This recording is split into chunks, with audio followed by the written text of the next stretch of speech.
Hello, everybody, and welcome once again to Bible Talk with Bruce and Becky. And as the sign reminds us, please don't send money. We haven't had any yet, but I'm hoping nobody will do it. We have come now to Genesis chapter 5 in our continuing study. And this will introduce us to everybody's favorite topic in the Bible, genealogies. Whee! Who begot whom?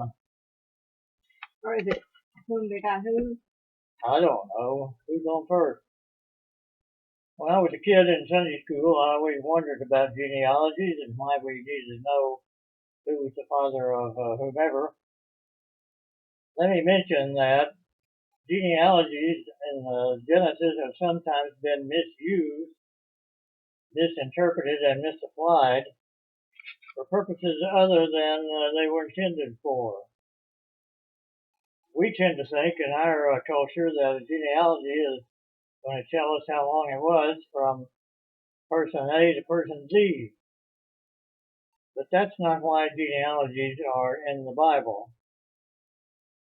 They have other purposes. And we know, for example, that if you compare the genealogies, let me give you a recommendation, a cure for insomnia, if you're ever bothered by that. Turn to the first 9 chapters of First Chronicles. First Chronicles 1 through 9 are sometimes a roadblock when we're reading through the Bible in a year or whatever. They are 9 chapters of genealogy, from Adam to the return from Babylonian exile. Now, I have a secret. What's that? You can get to heaven without ever reading the first 9 chapters of Chronicles. You sure about that, Becky? You certainly hope so. You sure you're not leading people down that slippery slope to perdition? No, she's right. But if you compare, if you're still awake and you want to compare those genealogies, say to the ones in Genesis, you'll find that sometimes 1 generation, 2 generations, 3 generations or more may be skipped in a genealogy. That's why Archbishop Usher's project, which took place in the 17th, 18th century, somewhere along there, to determine how long ago creation was. And he arrived by comparing the genealogies, not by comparing genealogies, but taking the ones in Genesis and listing the years for each person given. He arrived at a date of 4004 BC for the creation of the world. However, as my teachers in seminary used to say, do your homework. Archbishop Usher had not compared the different genealogies to see the gaps that are in them. So it really is an exercise in futility to try to determine the creation age from the genealogies. However, they did have purposes.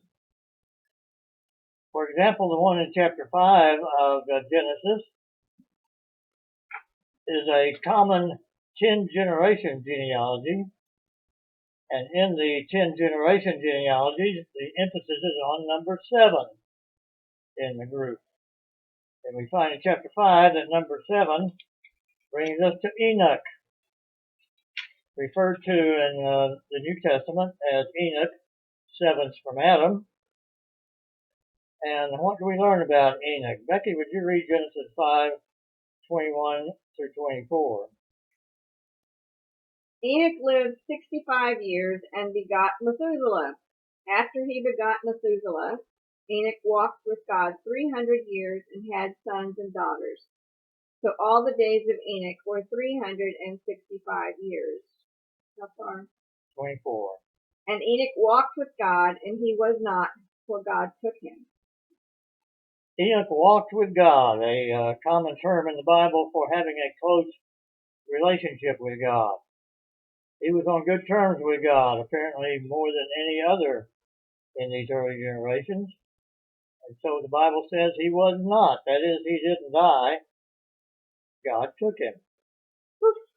As the preacher said one time, Enoch and God went out for a walk one evening, and God said, well, Enoch, we're too far for you to go back. Just come home with me. Well, that's a preacher way of putting it. But he was one of two people in the Old Testament who did not die, but were taken directly into heaven. Becky will remind us who the other person was. Elijah. Elijah went up in a fiery chariot to heaven.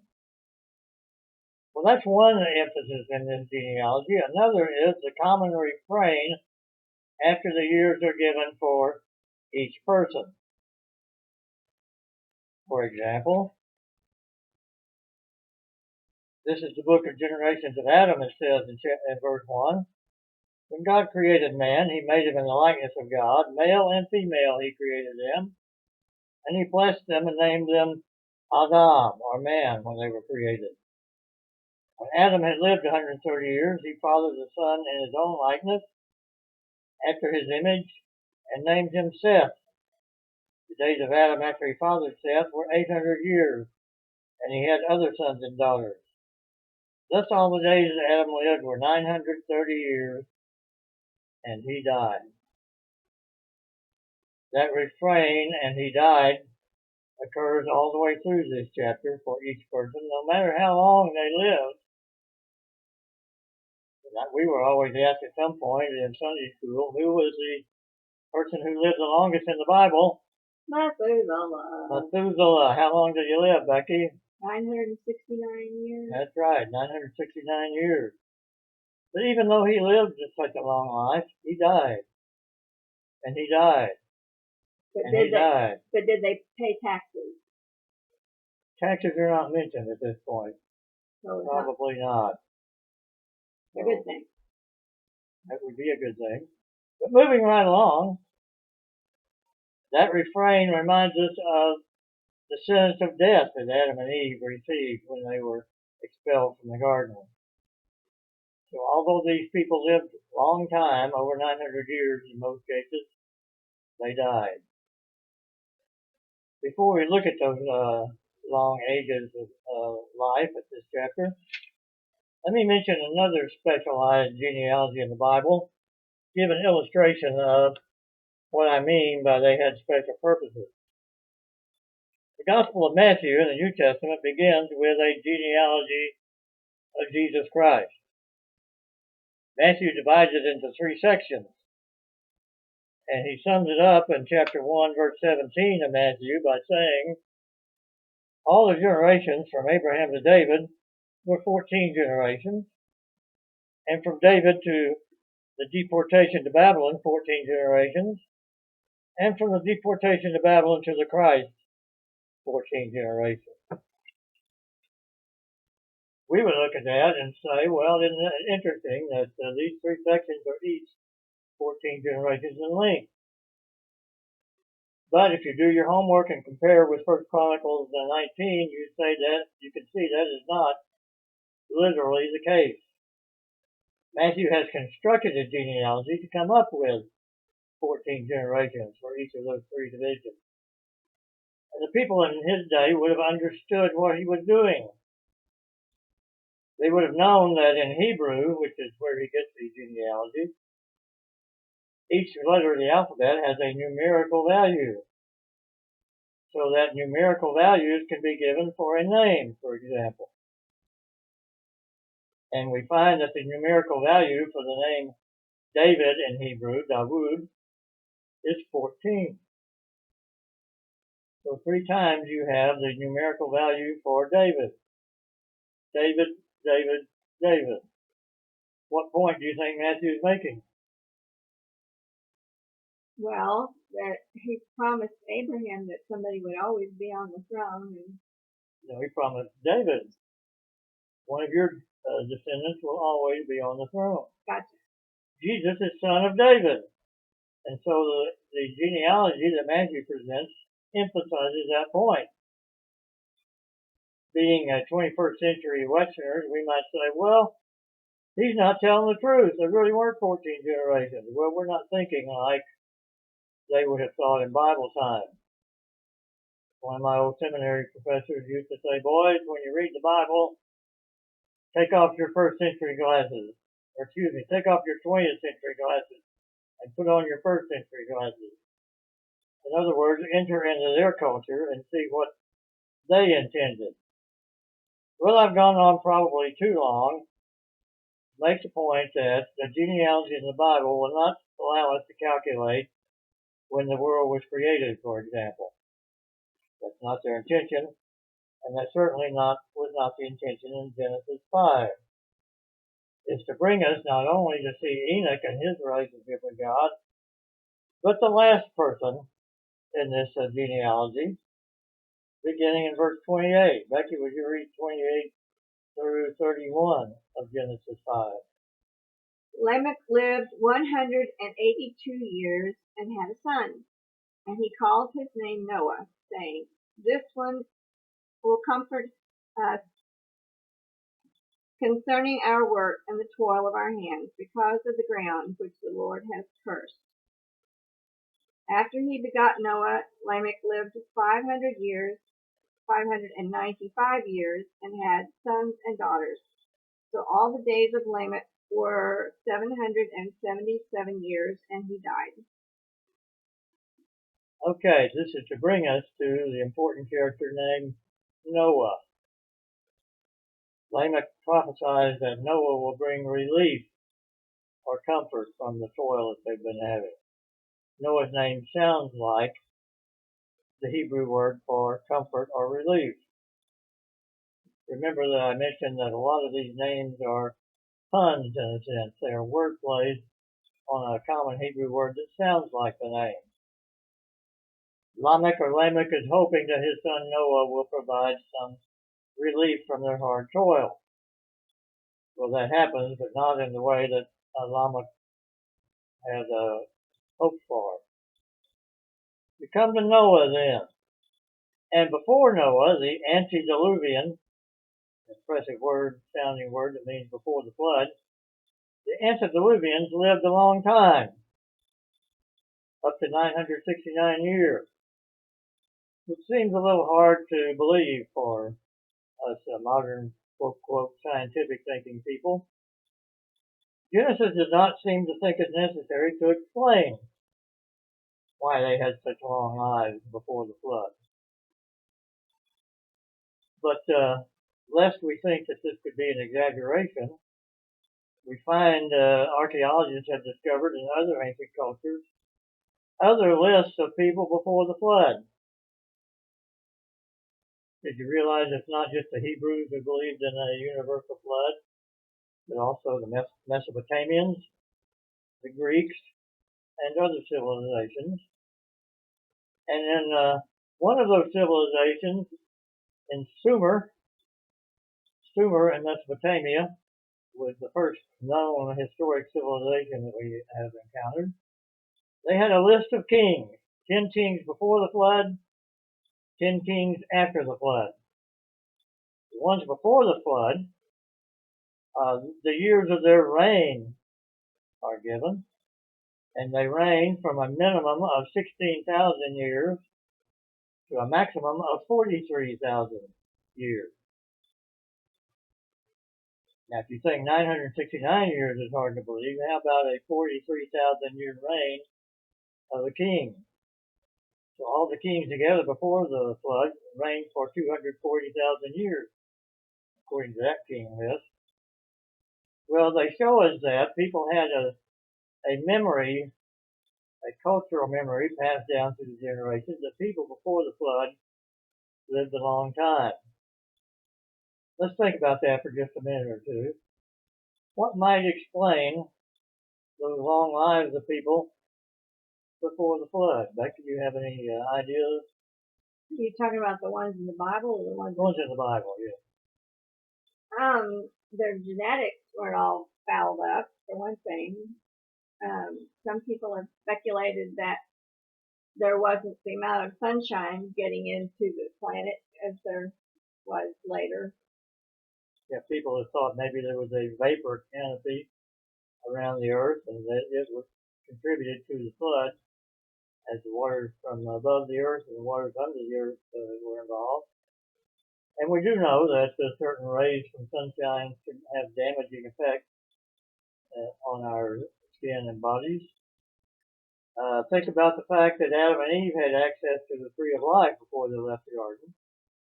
Could that possibly have affected their DNA and made greater vitality for their descendants? We don't know. We have to speculate about it, but I'm just pointing out it's not necessarily unreasonable to believe that these people lived a long time. Let me interject one caveat. Yes. Not caviar, but caveat. Numbers can be a problem in the Hebrew Bible because of the fact that the letters of the alphabet have numerical value. Sometimes those numbers seem to get confused. So we have larger numbers than we'd expect. For example, in the book of Numbers, in the Pentateuch, David takes a census of the people. And the census counts how many fighting men they have, and the number is over 600,000. It seems like a large number of fighting men. Not David taking the census, Moses takes the census. They had over 600,000 fighting men when they left Egypt. It seems to be way too large for an army like that, much larger than any empire of the time would have had. And some people suggested it may be saying there were 600 units in the army. Well, we won't get into the details of that except to say it's possible that these numbers seem exaggerated because of difficulty of transmission of the Bible text. But it doesn't bother me that the God who could create the universe could allow these people to live over 900 years. Well, he got fed up with them and gave them the flood. And after the flood, the length of life began to decrease rapidly. Maybe that was a blessing. It probably would be a blessing. I was thinking recently, I'm not sure I want to live 96 years, let alone 969. But let's move on. The genealogy in chapter 5 is to bring us to the flood that took place in the days of Noah. Now, I wish I could skip the first 4 verses of chapter 6, but people might accuse me of copying out. There's some difficulties in understanding these, as you might expect in an ancient text. But Becky will read us the first 4 verses, please, of chapter 6, and we'll look at what it might mean. Now it came to pass, when men began to multiply on the face of the earth, and daughters were born to them, that the sons of God saw the daughters of men, that they were beautiful, and they took wives for themselves of all whom they chose. And the Lord said, My spirit shall not strive with man forever, for he is indeed flesh, yet his days shall be 120 years. There were giants on the earth in those days, and also afterwards, when the sons of God came into the daughters of men, and they bore children to them. Those were the mighty men who were of old, men of renown. Superheroes. Yeah, this is the Marvel Universe here. No, people begin to multiply, and we have these 2 different categories of people involved, the sons of God and the daughters of men. Now that has been wrestled with by interpreters, argued back and forth, different theories given as to what might be the difference between the sons of God and the daughters of men. I'll just mention the 2 most prominent of those theories. One of them, and was held by Jews and Christians in the early days of Christianity and before, is that the sons of God are angels and the daughters of men are human women. So you have intermarriage between angels and human beings, producing a race of giants called Nephilim, somewhat similar to the Greek myth about the Titans in ancient times. This term sons of God is used rarely in the Bible, here in Genesis and also several times in the book of Job. In the book of Job, the sons of God do seem to be heavenly beings who come into council with God. And among them is the Satan, the Satan. There's some difficulties with that idea of the angels intermarrying with human beings. One of them is found in the New Testament when Jesus says that people in the afterlife will neither marry nor be given in marriage, but will be like the angels, suggesting that the angels don't indulge in marriage, that in some way they might be celibate. Also, the Bible in Genesis seems to demythologize some of the pagan myths that they were familiar with. I prefer possibility number 2, that the sons of God were rulers or tyrants, and the daughters of men were common people or non-royalty. It was not unusual for a ruler in those days, especially one who wanted to dominate, to give himself divine characteristics. The Pharaoh in Egypt was called a son of the God. Some of the rulers of Babylon were called son of God, or some of them even God, one of the gods. We may have here what goes back to very ancient times, a custom called the right or privilege of the first night. That is, a ruler in a country, if a couple got married, if he thought the bride was attractive, he had the right to spend the first night with her. That goes up even into medieval times. I haven't seen the movie Braveheart, but I have read that custom figures into Braveheart and causes some of the trouble. So it may be that a tyrant who is trying to oppress the people under him exercises this kind of right. Well, how do you explain the giant? It doesn't really say giants. Okay. Thank you for bringing that up. Nephilim in Hebrew means fallen ones or wicked ones. And this doesn't say giants in Hebrew. It says they were mighty men, Gibborim, mighty warriors, men of renown. Giants are actually not mentioned in the original language. This is the King James, New King James, yes. This one, the English Standard Version, uses Nephilim, the Hebrew word. Fallen one. Yes. And we also have the verse 3 of chapter 6. My spirit shall not abide in or contend with man forever. He is flesh. His days shall be 120 years, which could mean that life will be shortened to 120 years after the flood. Or it could mean the flood's going to come in 120 years, and that's all the people have left to repent. That makes sense. It makes some sense. And this first part of chapter 6 seems to lead into the reason for the flood. Now we'll mention more next time when we get into the flood itself that there were other flood accounts in other cultures, and reasons are given in those cultures. For example, in Mesopotamia, there's a famous epic called No, not Gilgamesh. Not Gilgamesh, although he's involved in it. It's called the Atrahasis epic. But it gives a reason for the flood.